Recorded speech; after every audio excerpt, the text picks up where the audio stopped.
Welcome everyone, this is Alex Burke from the Salem Museum and Historical Society. And for this week's episode of Around Town, a historic video tour of Salem, we're here standing on Elizabeth campus, which is one of the two campuses Roanoke College owns here in Salem. Most people will recognize this location because of the buildings behind me and the Lutheran orphanage that was once here. But before the Lutheran orphanage, this was once Elizabeth College, which was an all-women's school here in Salem in the early 20th century.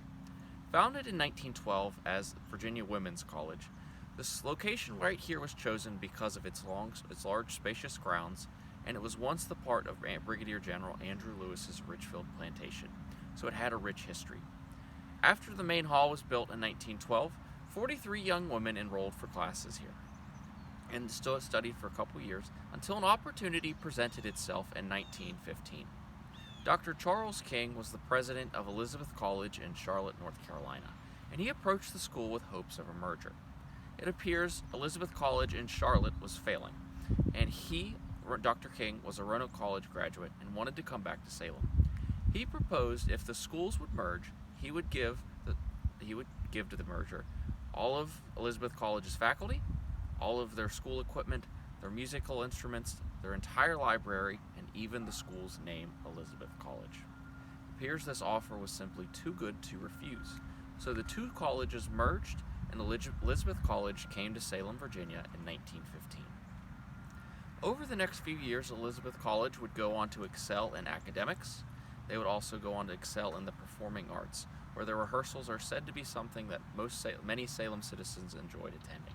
But good times weren't going to last forever, because just shy of the school's 10th anniversary, in December of 1921, a fire broke out in Elizabeth College's main hall. Fortunately, no one was in the building at the time because all the girls were home for winter break. But by the time the fire department arrived, they realized that the fire was spreading out of control and main hall was destroyed. This young women, determined to get their education, returned to Salem in the spring of 1921 to continue to take classes.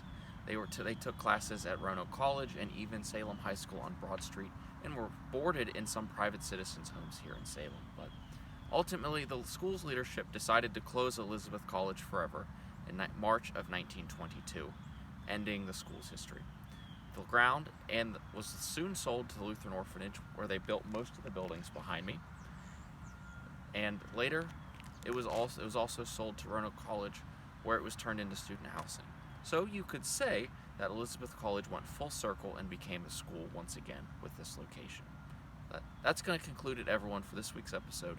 Thank you so much for tuning in. This was Alex Burke from the Salem Museum and Historical Society. I'll see you next time, Around Town.